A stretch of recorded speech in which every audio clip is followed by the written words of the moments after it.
Hey everyone, Mark Henick here. I I don't usually do this kind of thing, but I thought that I would. I wanted to share something with you, and I'm hoping that maybe somebody else who is struggling might be able to benefit from this. So as some of you might know, yesterday morning I went on TV here in Canada, on Canada AM, a national morning show, and I told a story about a man who saved my life when I was a kid. I was only probably 14 or 15 years old, I think, during a suicide attempt. I was about to jump from a bridge. I had already climbed over the railing, and in fact I had let go of the railing and I started to fall, and he caught me and he dragged me back over the railing. I talk about this story all the time. I talked about it. I talked about it in a lot of detail in my TED Talk, and just about every other time I speak. For the last 10 years at least, I've been talking about this stranger who saved my life. I've always wondered who that person was. I never really knew. I'm sure he probably told me his name, but I'd long since forgotten. I only really remembered that he was wearing a light brown jacket. But after I did this, after I told this story online and posted to Twitter that I wanted everybody's help in finding him, it didn't take very long actually before I started getting a couple of messages, and two in particular really stood out. So within a couple of hours I got a message from somebody who thought they were who claimed to be his former roommate, and then not long after that somebody who was his soon-to-be brother-in-law. Both contacted me separately and said that he was the person who pulled me back. They also told me that he had actually just seen some of my work. He had seen my TED Talk online about a week ago, and he was actually already writing me a letter to try to find me too. So we were both looking for each other at the same time. Well, yesterday that was a lot for me. That was a lot for me to handle. So I just needed some time, and then today, his brother-in-law reached out to me and said that he wanted to send me his letter. So I sent him my email address, and he emailed it to me a couple of hours ago. I saw it come in, and I saw the subject line, but I didn't actually read it yet. I'm going to do that now, and this is this is the first time I've had any contact with this person since 2001, 2002, I think. I now know that his name is Mike. I'm not going to share his last name yet. I don't know if he wants me to. I haven't even talked to him directly yet. I'm going to see after I read this how I feel then, and I will want to reach out to him. But I have to take this one step at a time. I'm really I'm uncharacteristically nervous right now. I think people who know me a little bit, that would seem like a surprise. They probably don't think I get nervous about this kind of thing. People who know me a lot probably know that I actually get nervous about just about everything. I'm kind of that type of person. But like I said, if this story can help somebody and show them that in fact people do care about them, like this stranger seemed to care about me, a kid on the edge of a bridge, then I hope that makes it worth it. So, here we go.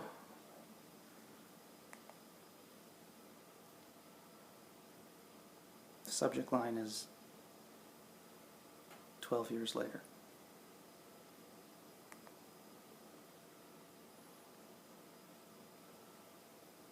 Hi there. My name is Mike. I work for a crisis center for youth at risk from across the province now. I started my career as a youth care worker about 13 years ago in my hometown of Sydney.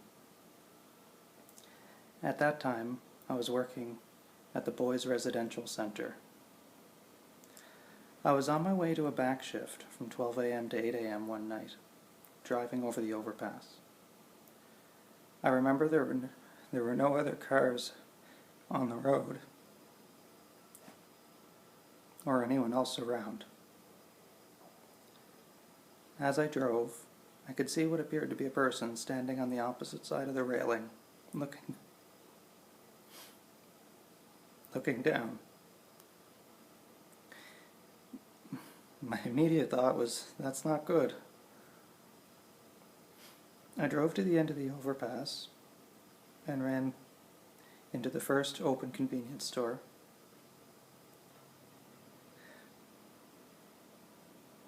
I told the clerk that someone might be trying to jump off the overpass and to please call police. He was doing so as I ran out of the store, got back into my car, and drove back to the person. Although you're not supposed to stop on the overpass, I parked my car and began to walk toward the person. As I approached, I could see it was a teenage boy. I didn't want to startle him or overwhelm him, so I gave him lots of space. I acknowledged that things didn't seem to be going so well, and kept the conversation light. I wanted him to know I wasn't there to I wanted him to know that I wasn't there to judge him or change his mind about things. I was just there to listen.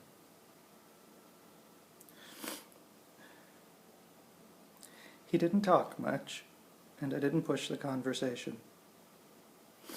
There were a lot of long pauses, where the only sound was the ice-cold wind blowing in my ears. I asked him his name, and he told me it was Mark.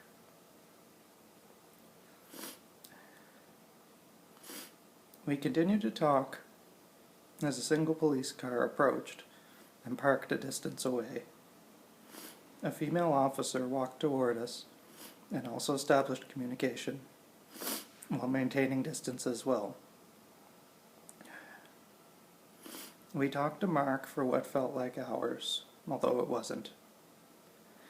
To this day, I have no idea how long we were up there. It was as if time stood still. At some point along the way, more police cars arrived, as well as paramedics on both sides of the overpass. Onlookers began to gather. Everyone was kept a safe distance away. As we talked, I asked Mark if he could move a little bit closer so we could hear him better. Mark took a moment and then nodded in agreement. As I stood next to him, I looked directly over the railing, seeing things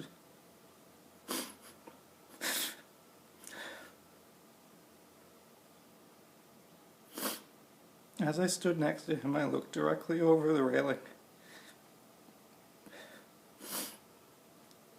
seeing things from his perspective for the first time. I felt sick. As I stood safely on one side, Mark was on the other, with just the heels of his shoes holding him on the ledge. He was keeping his balance on the railing by the tips of his fingers. I remember thinking, if anything goes wrong, a gust of wind, a loss of footing, I'm going to watch this boy fall to his death.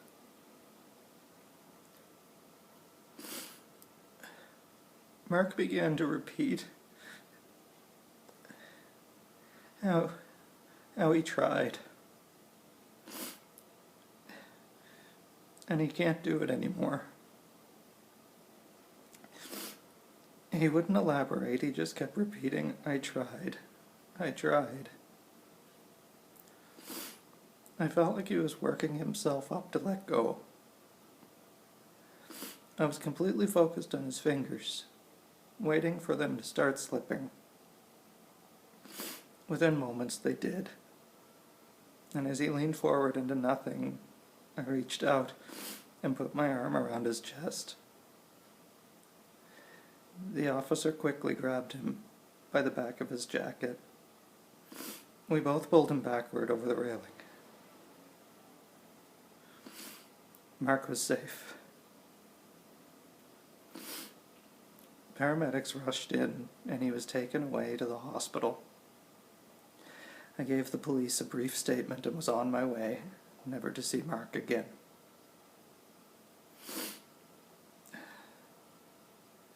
The events of that night have stuck with me for 12 years.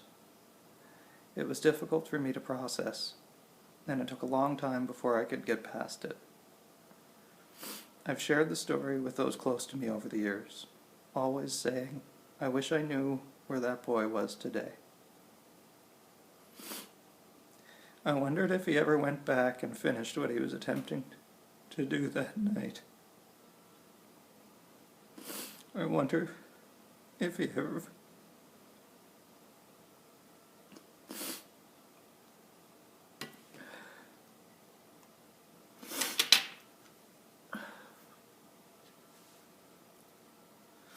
I wondered if he ever found the peace he was looking for. All I could do was remain optimistic and hope for the latter. Fast forward 12 years.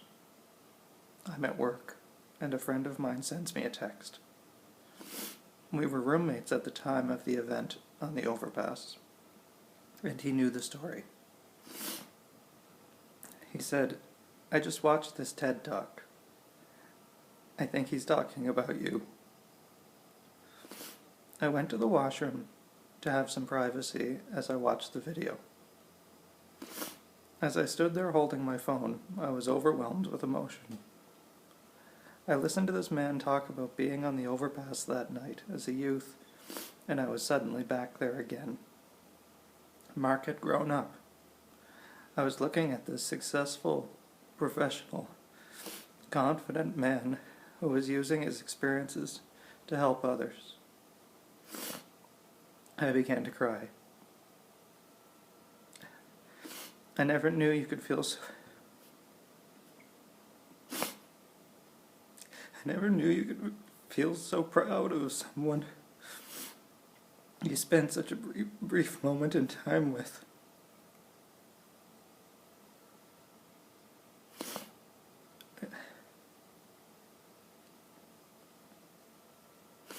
I got myself together and finished my shift, although my head was elsewhere for the rest of the night. That was about a week ago. Since then, I've been contemplating contacting you. My biggest concern was that you would like to keep things the way they are. I didn't know if you wanted to keep the man in the light brown jacket anonymous. I didn't feel like it was my place to make that decision for you. Then I saw the interview yesterday on Canada AM, and your tweets about wanting to find the man from that night. And I knew it was time to write this letter.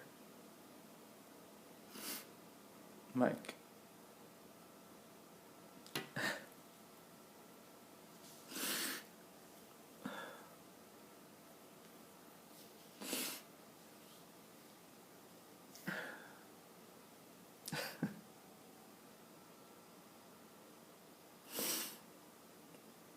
Wow.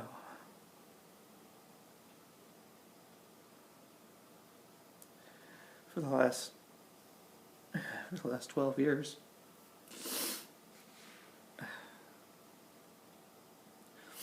I wasn't completely sure if I had actually just made all this up. If this was something that I had just imagined and dreamt.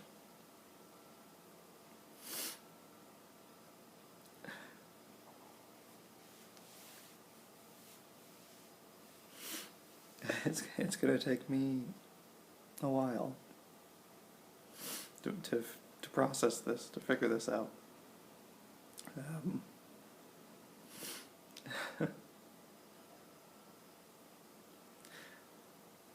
I'm happy. I know it probably doesn't. This isn't bad. I feel good. This is how I express how I feel good. This is me. This is Mark when he's happy.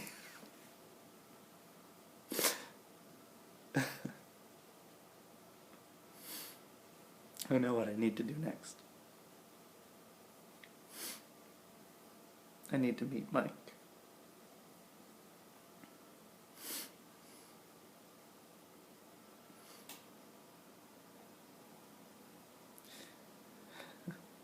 I need to meet Mike. I'll let you know how it goes.